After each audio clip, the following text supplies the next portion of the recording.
சொன்ன வார்த்தைகள் என்ன ஆகும் போது நிறைவேற போகிறது. அதுதான் நம்ம பார்க்கிறோம். இந்த மாதம் கர்த்தர் நம்மள மகிழ்ச்சியா நடத்த போறார். இந்த மாதம் எப்படி நடத்த போறாரு? மகிழ்ச்சியா நடத்த போறாரு. வசனத்தை வாசிங்கள 9:3 மேல்மறி மட்டும் வாசிங்கள வரி மட்டும் 9:3 அந்த ஜாதியை திருளாக்கி அதற்கு மகிழ்ச்சியை பாருங்க, மகிழ்ச்சியை என்ன பண்ண போறாரு? பெருக போறாரு. இந்த ஜாதியை திருளாக்க போறாரா? நம்ம மூலியமா ஜாதிய ஜனங்களை என்ன பண்ண போறாரு? உருவாக்க போறாரு. உருவாக்கி கர்த்தர் மகிழ்ச்சியை பெருக பண்ண போறார். இந்த மாதம் கர்த்தர் நமக்கு மகிழ்ச்சியை கொடுக்க போறார். எந்த காரியத்திலாம் நம்ம துக்கத்தோடு கூட இருக்கிறோமோ அதிலெல்லாம் கர்த்தர் மகிழ்ச்சியை கொடுக்க போறார். அதிலெல்லாம் என்ன கொடுக்க போறாரு? மகிழ்ச்சியை கொடுக்க போறாரு. நம்முடைய ஆண்டவர் மகிழ்ச்சியை கொடுக்கிறவர். இதுக்கு ஆதாரமாக சில வசனங்களை நம்ம வாசிக்கும். 2 சாமுவேல் 3:1 2 சாமுவேல் 3வது அதிகாரம் 1 வசனம். எதிலெல்லாம் கர்த்தர் நம்மளை மகிழ்ச்சியாக்க போறாரு என்று நம்ம பார்க்க போறோம். சவுலின் குடும்பத்திற்கு தாவீதின் குடும்பத்திற்கும்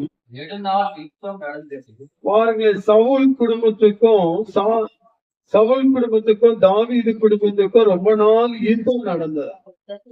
ரொம்ப நாளா யுத்தம் நடந்ததா? ரொம்ப நாள் நடந்தா? சண்டை நடந்துக்கிட்டே இருந்ததா? யார் குடும்பத்திற்கு? சவுல் குடும்பத்திற்கும் தாவீது குடும்பத்துக்கும் ரொம்ப நாள் யுத்தம் நடந்துகிட்டே இருக்குது. சண்டை நடந்துகிட்டே இருக்குதா? தாவீது வர வர பழுத்தாரா? வர அவர் என்ன ஆனாரா? பழுத்தார். சவுலின் குடும்பத்தார் வர வர பலகீனப்பட்டு போயிட்டாங்க. சவுல் குடும்பத்தாரு வர வர என்ன ஆயிட்டாங்க? பலவீனம் ஆயிட்டாங்க. ஆனா தாவீது குடும்பத்திற்கு வர வர கர்த்தர் பலனை கொடுத்தார். வர வர கர்த்தர் என்ன கொடுத்தாரு? பலனை கொடுத்தாரு. இந்த மாதத்துல கூட கர்த்தர் நமக்கு பலன் கொடுக்க போறாரு. பலனை கொடுத்து நம்மள மகிழ்ச்சியா நடத்த போறாரு. நீ பலகீனமா இருக்கிறியா? ஆண்டவர் இந்த மாதம் உங்களுக்கு பலனை கொடுக்க போறாரு. நீ வியாதியோடு கூட இருக்கிறியா? கர்த்தர் இந்த மாதத்துல உனக்கு சுகம் கொடுக்க போறார். இந்த மாதம் கர்த்தர் உனக்கு என்ன கொடுக்க போறாரு? சுகத்தை கொடுக்க போகிறார். பலத்தை கொடுத்து உனக்கு மகிழ்ச்சி ஆக்க போறாரா?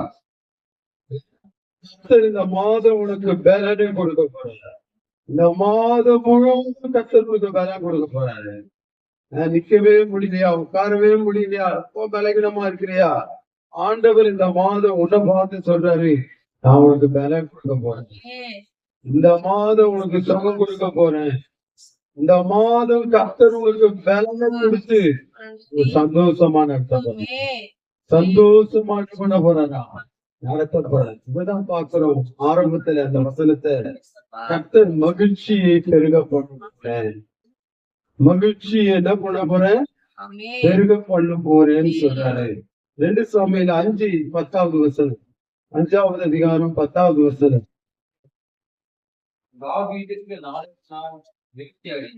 தாவீது நாளுக்கு நாள் கர்த்தர் விருத்தி அடைய செய்தார். தாவீது நாளுக்கு நாள் என்ன ஆனாரா?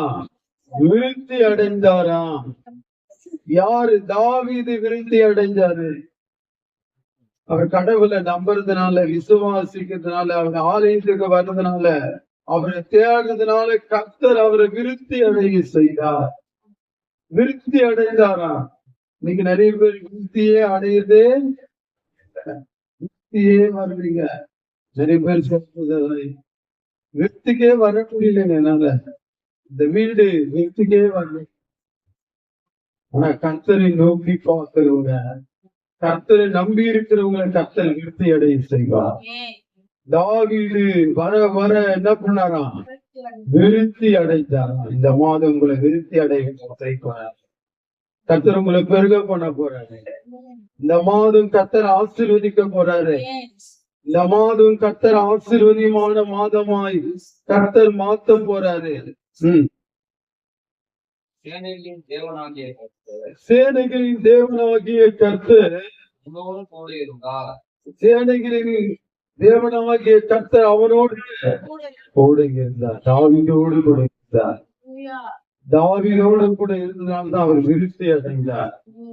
இந்த மாதத்துல உன் கூட கர்த்தர் இருக்கிறார். நம்ம கூட கர்த்தர் இருக்க போறாரு. 5 மாதம் கர்த்தர் நம்ம கூட இருந்தார். இந்த 6ஆம் மாதம் கூட நம்ம கூட கர்த்தர் என்ன பண்ண போறாரு? இருக்க போறாரு. இந்த மாதம் முழுவதும் கர்த்தர் நம்ம கூட தான் இருக்க போறாரு. அவர் கூட இருந்தா நமக்கு மகிழ்ச்சி தான். அவர் கூட இருந்தா கர்த்தர் நம்மளை விருத்திக்கு வர பண்ணுவார். கர்த்தர் நம்ம கூட இருக்கிறார். கர்த்தர் நம்ம கூட இருக்கிறார். யாரும் நம்மளை கைவிட்டாலும் கர்த்தர் கைவிட மாட்டார். யாரு நம்மள மறந்தாலும் கர்த்தர் மறக்க மாட்டார். யார் நம்மளை விட்டு ஓடி போனாலும் கர்த்தர் நம்மளை விட்டு என்ன பண்ண மாட்டாரு? ஓடி போக மாட்டார். இதான் வார்த்தை சொல்லுது. கர்த்தர் நம்ம கூட இருக்கிறார். இந்த மாதம் யாரு நம்ம கூட இருக்க போறது? கர்த்தர் சொல்றார். பக்கத்துல இருக்கிற பார்த்து சொல்லுங்களேன். கர்த்தர் உங்க கூட இருக்கிறார். சொல்லுங்களேன். பக்கத்துல இருக்கிறவங்க பார்த்து சொல்லுப்பா. தம்பி அண்ணனை பார்த்து சொல்லுப்பா. கர்த்தர் உங்க கூட இருக்கிறார். ஜெபம் பண்ணலாமா? ஜெபம் பண்ணுங்களேன். அப்படின்னு சொல்றாரு. உங்களுக்கு மகிழ்ச்சியை பெருக போன போறாரு. எப்படி மகிழ்ச்சியை பெருக போன போறாரு அப்படின்னா, கர்த்தர் பலனை குறித்து மகிழ்ச்சியை பெருக போன மகிழ்ச்சியை கொடுக்க போனாராம். நீ மகிழ்ச்சியே இல்லாத இருக்கிறியா? ஒவ்வொரு நாளும் வேதனையில இருக்கிறியா? துக்கத்தோடு இருக்கிறியா? ஆண்டவர் உங்களுக்கு மகிழ்ச்சியை கொடுக்கிறார். இந்த மாதம் மகிழ்ச்சியின் மாதமாக கர்த்தர் ஆண்டவரே, இந்த 3வது ஏசாயா 3 ஏசாயா 9:3 பலிக்கணும். ஆண்டவரே, இந்த 9வது அதிகாரம் 3வது வசனம் பலிக்கணும். ஜெபம் பண்ணுங்களேன். ஆண்டுடைய சமூகத்துல கர்த்தர் பலிக்க பண்ணுகிறவர்களா இருக்கிறார்.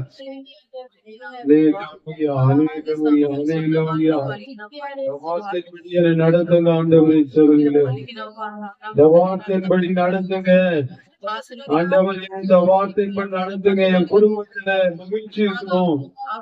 எனக்கு மகிழ்ச்சி இருக்கணும். இந்த மாதம் மகிழ்ச்சி மாதமா மாத்துங்க ஆண்டவரே. உங்களை சந்தோஷமா மாத்துவேன்னு சொன்னீங்களே ஆண்டவரே. துக்கங்களை சந்தோஷமா மாத்துங்க ஆண்டவர். நிறைய காரியத்துல துக்கத்தோடு இருக்கிறாங்க ஆண்டவர். ஒரு துக்கம் சந்தோஷமா மாறணும். எவ்வளவு துக்கம் தான் இந்த 6ஆம் மாதத்துல சந்தோஷமா மாத்துங்க. சந்தோஷத்தை ஜெபம் பண்ணுங்க.